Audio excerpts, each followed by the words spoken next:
In the NBA, every year there are players who break out and show potential of being a star or turn into a star. So today we'll be talking about 10 breakout stars from the 2019-2020 NBA season. Please drop a like and subscribe because it only takes a second but makes a major impact for me. Drop a comment and I'll start a discussion with you. We'll play that intro.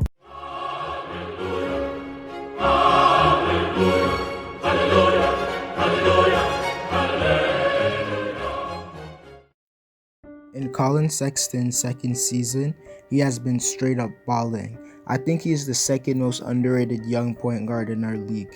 Coming into the NBA, Collin was seen as a score-first PG who is not all around. Although Collin has been that, I don't think anyone thought he would be a 20-plus per game scorer. In his rookie season, I thought he was crazily underrated when he averaged 16.7 points per game, 3 assists, 3 rebounds on 43% from the field and 40% from 3. And no one talked about it even though he was an efficient point scorer. But this season, his numbers have went up to 20.8 points per game, 3 assists, 3 rebounds on 47% from the field and 38% from 3. He's a 20-point per game scorer in only his second season. Collin seems to be a hard worker, so I can see him improving his offensive arsenal. Despite being only 6'1", he is a solid defender just because of how hard he tries. Although the Cavs are bad, I don't believe Collin's numbers are empty because he does it efficiently, and often players who put up empty numbers are inefficient. This year, Collin has broken out and has shown potential to be a future All-Star. Last year, Devonte Graham was unknown, even to the 14 Charlotte Hornets fans. He barely played, only playing 14 minutes per game in only 46 games. But with the Charlotte Hornets franchise player Kemba Walker leaving them in free agency, it opened up a spot for Devonte to play. And Devonte has surely stepped up, averaging 18.2 points per game, 7.5 assists, 3.4 rebounds on 38% from the field and 37% from 3. Devonte needs to work on his percentages and defense, and he can be a future All-Star if he does all of that. Devonte is one of the best shooters in the league, with him even making the three-point contest. He's also one of the best passers, ranking 8th in the NBA over players such as James Harden, Russell Westbrook, and Chris Paul. Devonte can still improve, only being 24, and this year he has shown many people he will be an all-star in the future if his overall efficiency goes up. Jalen Brown this year has been showing that he is one of the best two-way players in the NBA. He could drop 20 points on you, then lock up your best player on the other end. His three-point jump shot has improved because of his hard work. Many people didn't believe that Jalen would be this good. When last offseason Boston gave Jalen his contract, many people thought he was undeserving of the contract, with the previous season being disappointing with him struggling to adjust to being a bench player. Jalen is one of the best rebounding guards in the NBA, averaging 6.5. This year, Brown has averaged 20.4 points per game, 6.4 rebounds, 2.2 assists on 49% from the field and 38% from 3. No one expected this except Brown. Brown probably would have been an all-star this year, but he can do it in the future. In Shai Alexander's rookie season, he was seen as a composed and smart rookie, with him being on a playoff team with the Los Angeles Clippers. He was suddenly traded to the OKC Thunder, and in OKC he has thrived, averaging 19.3 points per game, 6.1 rebounds, 3.3 assists on 47% from the field and 36% from 3. Shai is a smooth scorer who is always in control of the pace, and he's never slowed down or sped up by the defense.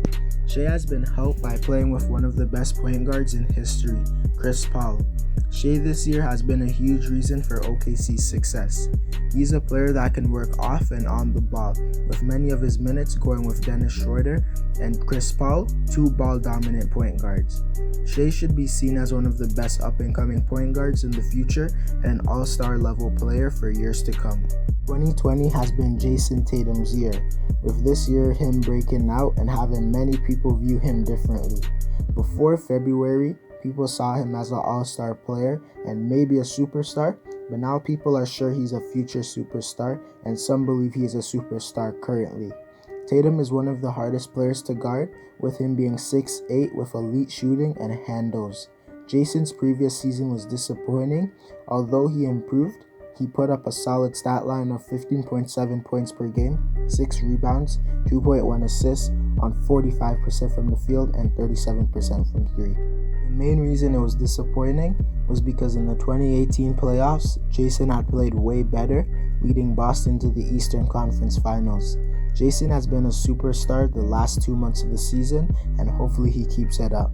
Pascal Siakam is the definition of improvement, with every year him drastically improving. In his rookie season, he barely played and averaged less than 5 points. In his second season, he was a great role player who was great on defense and could finish, but was an atrocious shooter, shooting 22% from 3. In his third season, he broke out as an all-star level player, being the third leading scorer on the second seed in the East. And this year now, he is a superstar player, averaging 23.6 points per game, 7.5 rebounds, 3.6 assists on 45% from the field and 35% from 3. Siakam has shown everyone how good he is with all of his improvements. He is now the best player on the second best team in the East. Pascal's biggest improvement has been his dribbling and shooting, because this year he has been attempting step-back three-pointers and has been crossing defenders into the lane. If Pascal can lead Toronto to the Eastern Conference Finals and put up a fight against the Bucks, he will for sure be a superstar. Every year we have been waiting for Brandon Ingram to break out, and last year he was good, but with him playing alongside LeBron, it was understandable why he disappointed. But this offseason, when he was traded to the New Orleans Pelicans, many were excited about Zion Williamson in his rookie year, so much that no one talked about Brandon Ingram. But Ingram has been an all-star this year and has been the best player on a playoff contender out in the West. Ingram has been averaging 24.3 points per game, 6.3 rebounds, 4.3 assists on 46% from the field and 38% from 3. Those are amazing for a player who hasn't even reached his peak yet. Brandon is extremely efficient and very consistent all year. Brandon is only 22 years old, so I don't think this is his peak. Kelly Oubre has improved every year of his career. In his time in Washington, he was a role player for most of the time, and in the 2018-2019 NBA season, Kelly averaged 50.2 points per game, 4.7 rebounds on 44% from the field and 32% from 3. It was seen as a positive year. In the middle of the season, they traded Kelly, who was looking like a future starter, for a washed-up Trevor Ariza, who played less than 35 games for them. In the 2019-2020 NBA season, Oubre upped his production to 18.7 points per game, 6.4 rebounds on 45% from the field and 35% from 3.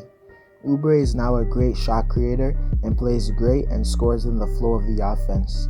Oubre is a good defender who can guard all positions decently except the 5, with him being laterally quick, very athletic, 6'7", and decently strong.